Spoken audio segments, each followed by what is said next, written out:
Hi, my name is Francois and I am a super teacher. Fundraising is becoming more and more important for schools. In harsh economic times, more schools are finding it increasingly difficult to balance their budgets. In this episode, I share some ideas on fundraising in schools, what works and what doesn't work. Before we jump into the episode, here is the question of the week. What fundraising strategies work best for your school? Tell us in the comment section down below. If you like this episode, give it a thumbs up. And subscribe to this channel if you would like to see all super teachers unite under one banner so that we can make a positive difference in each and every classroom. Let's educate.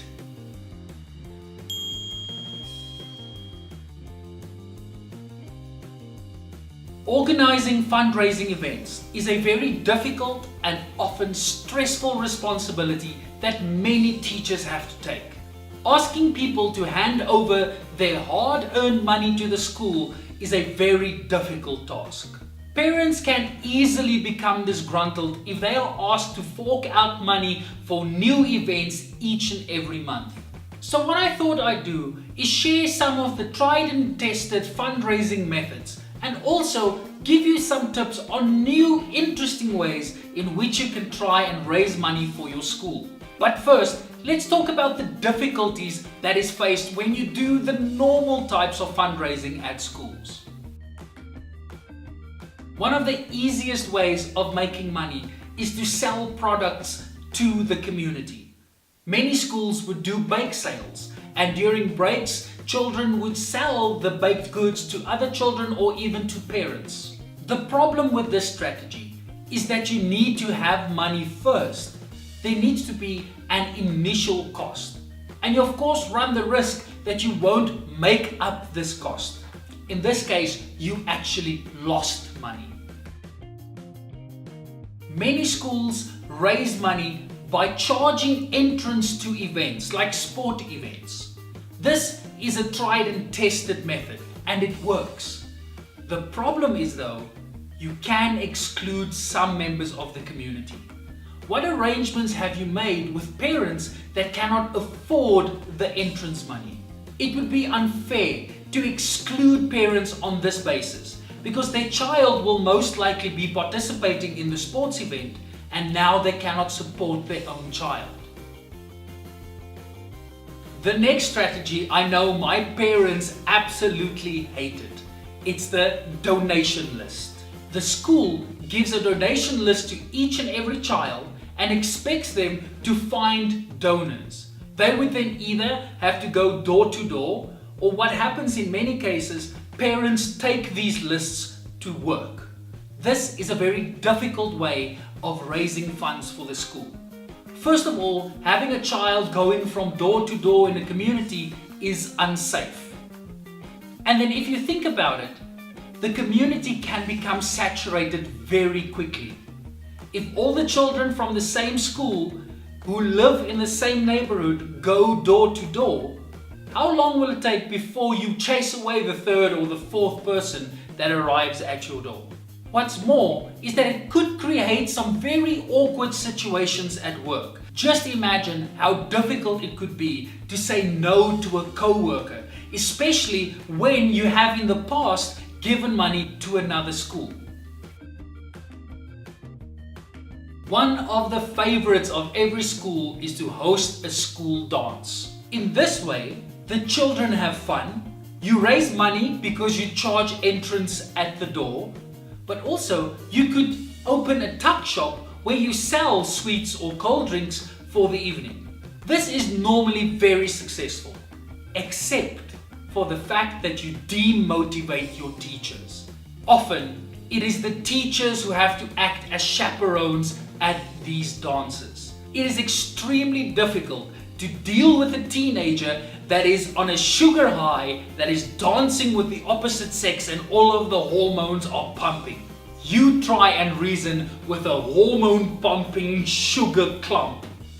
It is nearly impossible. In this way, teachers are extremely demotivated to act as chaperones at these events. And another favorite is to have local businesses advertise in the local newsletter or in the school's yearbook. The cost of printing a newsletter or a yearbook is very high, and some of the business owners might reason that they could use their money to advertise in other platforms where they would get a greater return on their investment. The only way to know which one of these methods really works for you is to actually try it. But think about who it is that is going to give money for whichever event it is that you are organizing. So I thought, let's share some of the tips on how to approach fundraising. First of all, be unique. People would rather give money to something unique and exciting than something that they've seen 30 or 40 or 50 times before. Make sure that you link your fundraiser to school events. If your school is hosting an event, especially one where there's other communities drawn to your school, jump at the opportunity to take their money. Time your fundraiser to the school calendar. If there's something happening like Valentine's Day, then you can arrange an event around the theme of Valentine's Day. Capitalize on your opportunities. In my research for this episode, I've come across a few very interesting fundraising methods that I haven't seen so often. So I thought, let me share it here and see if you can't try it at school. The first one was an art auction. One school made all of their children make a piece of art. This was then auctioned at the school auction, where the parents could then bid to buy their own child's artwork. This was a great success. One type of event that is becoming more and more popular is that of fun runs. Now, a school is a great place to host a fun run because often you have a large sports field or at least some obstacles you can put in the way throughout the building of the school. Or you can utilize the community around the school to host the fun run. Of course, there is a lot of organization that goes into this, but you can make a lot of money for the school.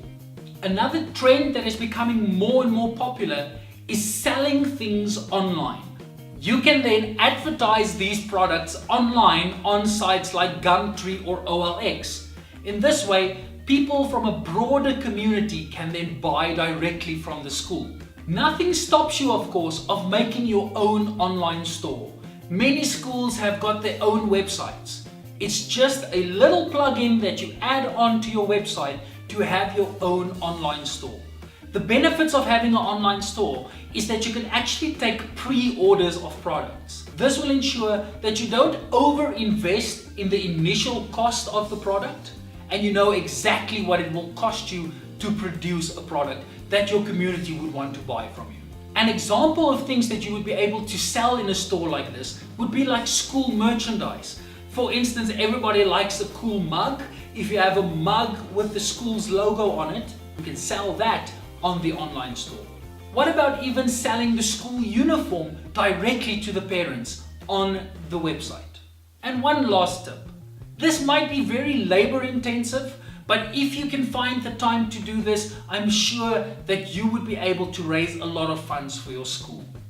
If you start having a greater social media presence, for instance, creating your own YouTube channel just for your school, you can get people to sponsor your episodes, and you can also get them to advertise directly to your parents. Businesses would pay a premium to have access to the parents as an audience. That's it. That's just a few of my thoughts on how schools can raise more money for themselves. I am very interested to see what it is that you do at the schools to raise money for your school. If you would like to subscribe to this channel, just click on the button down here, and if you would like to see more episodes on this channel, there's a link posted to other videos on this side. Until next time, I am Francois, and I am a super teacher.